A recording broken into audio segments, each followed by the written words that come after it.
Hello guys, welcome to my channel. My name is Sonal Todekar and I'm going to provide you with the information about what is civil service examinations. जब भी हम civil service examinations के बारे में सोचते हैं तो हमारे ध्यान में पहला आता है यूपीएससी एग्ज़ाम. ऑब्वियसली अभी 4 अक्टूबर को यूपीएससी ने अपना एग्ज़ाम कंडक्ट कराया है in various parts of the country. और बहुत सारे बच्चे सोच रहे हैं कि वो एग्ज़ाम दे आर टारगेटिंग फॉर 21 एंड 22. तो उनके लिए बहुत हेल्पफुल होगा. आप प्लीज़ मेरी वीडियोस उन तक शेयर कीजिए. और इस वीडियो में मैं आपको सिर्फ इतना बताने वाली हूँ कि यूपीएससी एग्ज़ाम होता क्या है. So let's get started. UPSC obviously UPSC का फुल फॉर्म है Union Public Service Commission civil service examination. ये पता होना बहुत इंपॉर्टेंट है.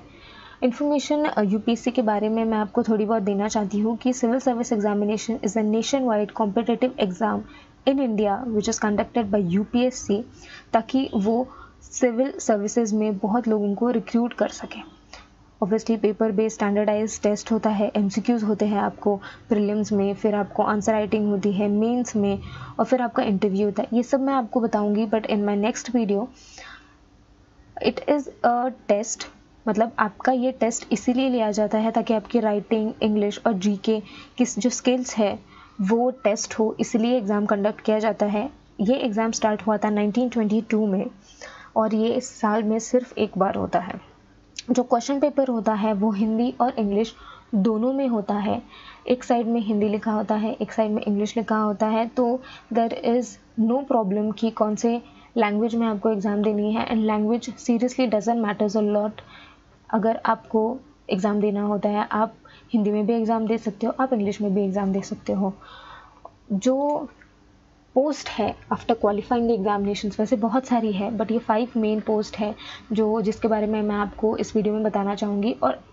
और भी पोस्ट है जिसके बारे में मैं आपको बताऊँगी.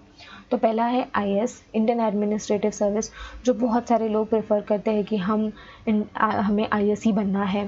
फिर आता है IPS, Indian police service, IFS, Indian foreign service, IRS, Indian revenue service, IAS and as, Indian audit and account service. मैंने बहुत सारे यूपीएससी एस्पिरेंट्स को देखा है, उन्हें आईएएस एंड एएस का इतना नॉलेज नहीं रहता है. लाइक बहुत सारे बच्चों को जो अभी अभी स्टार्ट कर रहे हैं, उन बच्चों को भी पता नहीं होता कि ऐसी भी कोई पोस्ट होती है. बहुत सारे बच्चे एम करते हैं आईएएस के लिए, बट आई प्रिफर आईपीएस, कि अगर मैं एग्ज़ाम क्लियर हो जाऊँ तो ऑब्वियसली मैं आईपीएस ऑफिसर बनूँ. तो ये सारी पोस्ट होती है. सारी नहीं, ये 5 पोस्ट है जो इम्पोर्टेंट है, जिसके बारे में आपको थोड़ा थोड़ा मैं बताऊंगी. तो IAS is an administrative arm of all Indian service, formerly known as Indian Civil Service. It was founded in 1858, that is 162 years ago, as Indian Civil Service. 26 Jan 1950, that is 70 years ago, उसे rename कर दिया Indian administrative service में, इसलिए हम उसे IAS बुलाते हैं आज. पहले it was Indian civil service. जो स्टाफ कॉलेज है जहाँ पे बच्चे ट्रेनिंग के लिए जाते हैं after the clear in the interview, that is Lal Bahadur Shastri national academy of administration. अब आपको पता है लाल बहादुर शास्त्री कौन है, मुझे बताने की ज़रूरत नहीं है. Cadre Controlling Authority is the Department of Personnel and Training Ministry of Personnel, Public Grievance and Pensions. It is the Cadre Controlling Authority. अब cadre क्या होता है कि जब आपको मेंस का फॉर्म फिल करना होता है तो आपको ऑप्शन दिए जाते हैं कि आपकी पोस्टिंग आपके हिसाब से कहाँ होनी चाहिए, तो उस हिसाब से आपको पोस्ट किया जाता है. जो ड्यूटीज़ है एक आईएएस ऑफिसर की, वो है policy formulation, policy implementation, public administration, bureaucratic governance, secretarial assistance, जो सेंट्रल एंड स्टेट दोनों का होता है. जो एज लिमिट है that is 21 years and maximum of 32 years. Obviously age relaxations भी इस एग्ज़ाम में होते हैं. SC/ST के लिए इट इज़ 5 ईयर्स, OBC के लिए it is 3 years, defence service personal जो ऑलरेडी सर्विंग है उनके लिए 3 ईयर्स. तो जो हेड ऑफ सिविल सर्विस है, he is the cabinet secretary of India, Rajiv Kuwa, who is an IAS officer. And the ministry responsible है that is Prime Minister of India and Ministers of Personnel, Public Grievance and Pension. तो ये information था IAS के बारे में. अब हम जान लेंगे आईपीएस क्या होता है. आईपीएस का फुल फॉर्म तो आपको पता है, Indian police service. It is one of the 3 all Indian services as envisaged in the Constitution of India.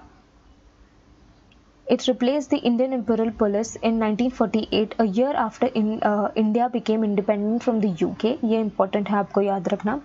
Formerly known as Imperial Police, पहले 1950 में उसे Imperial Police बुलाते थे IPS को, और 1948 में it came to known as an IPS. मतलब उसे नाम दिया गया कि ये एग्ज़ाम को हम, इस पोस्ट को हम IPS बुलाएंगे. Make it clear. Staff college इसका है सरदार वल्लभ भाई पटेल नेशनल पुलिस एकेडमी, जो हैदराबाद तेलंगाना में है. जो इसका कैडर कंट्रोलिंग अथॉरिटी है, that is ministry of home affairs, government of India. Duties है, एक IPS ऑफिसर की जो ड्यूटीज़ है वो है law enforcement, crime investigation, security intelligence, internal and external public order. Minister responsible is obviously Amit Shah, Minister of Home Affairs, and the Home Ministry of the state. They are posted in. Head of All Indian Service, Cabinet Secretary Rajiv Goa, obviously IAS same है. जो इसका as limit है वो same IAS के जितना है, और but यहाँ पे जम्मू एंड कश्मीर को और 5 years दिए जाते हैं. अब हम और 3 पोस्ट के बारे में बात करेंगे, that is Indian foreign service, revenue service, Indian audit and accounts service. तो इंडियन फॉरेन सर्विस जो है, it is the diplomatic civil service under group A and group B of the central civil service of the executive branch of the government. जो training ground है इसका, that is Sushma Swaraj foreign service institute, New Delhi. Controlling authority is ministry of external affairs. Service chief is Harshvardhan, who is an IFS. Minister of External Affairs Subramanyam Jaishankar, MP, and obviously the age is 21 to 30 years. Indian Revenue Service के बारे में भी हम थोड़ा जान लेते हैं. It is the administrative revenue service of the government of India. It is one of the Group A service.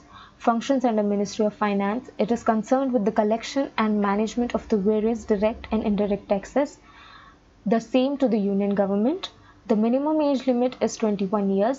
Upper age limit for general category, यहाँ पे जो age limit है थोड़ी अलग है. जनरल कैटेगरी के लिए 32 years है, OBC के लिए 35 years है, एंड SC ST के लिए 37 years है. Indian audit and account service के बारे में भी हम थोड़ा जान लेते हैं. द मेन रिस्पॉन्सिबिलिटी जो उसका होता है, to audit the accounts of the union and state government and public sector organization, and to maintain the accounts for the state and government. They are trained mainly at the National Academy of Audit and Accounts, which is in Shimla, Himachal Pradesh. Age limit is 21 years to 30 years.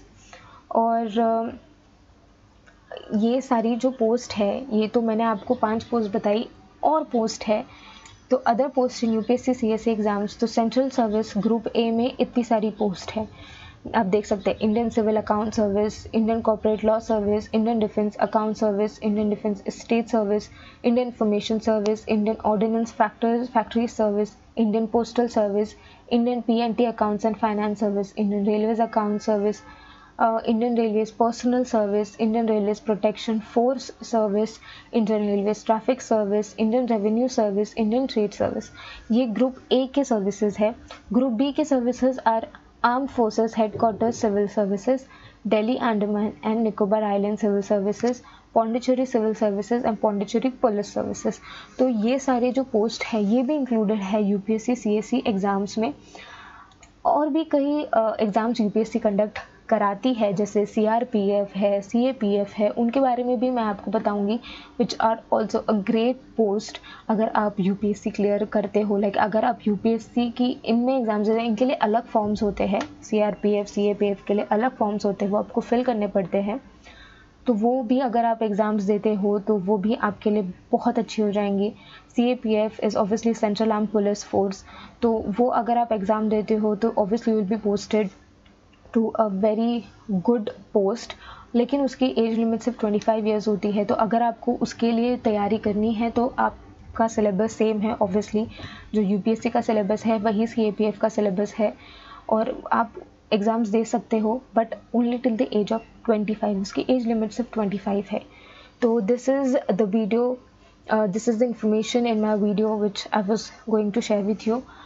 और मैं कोशिश करूँगी कि मैं अपने हर video के and में कुछ एक मोटिवेशनल कोट या ऐसा कुछ डालने की कोशिश करूँ, तो यहाँ पे है हमारे डॉक्टर APJ अब्दुल कलाम जो थे, उन्होंने एक बहुत अच्छी बात बोली है, dream is not that which you see while sleeping, it is something that does not let you sleep. कि ड्रीम ऐसी होनी चाहिए ना कि वो आपको सोने ना दे। बिकॉज मेरे चैनल का नाम भी है dream to success, because dream करने से ही सब कुछ नहीं हो जाता। अगर आप ड्रीम कर रहे हो कि मुझे ये करना है, मुझे वो करना है, तो वो सच नहीं हो जाएंगे। उसके लिए आपको ऑब्वियसली स्टडी हार्ड, आपको पढ़ना पड़ेगा, तभी आप उसको सक्सेस में बदल सकते हो और तभी आप वहाँ तक पहुँच सकते हो। तो this was all about UPSC Civil Service Examinations information. If you like this video, please like, share, subscribe and press the notification bell ताकि जब भी मैं नया वीडियो पोस्ट करूँ वो आप तक ज़रूर आए सबसे पहले। तो नोटिफिकेशन बेल को प्रेस करना नहीं भूलिएगा और प्लीज़ इसे बहुत सारे बच्चों तक शेयर कीजिए जिन्हें इसकी ज़रूरत है, बिकॉज़ मेरे और बहुत सारे वीडियोज़ आने वाले हैं। Thank you.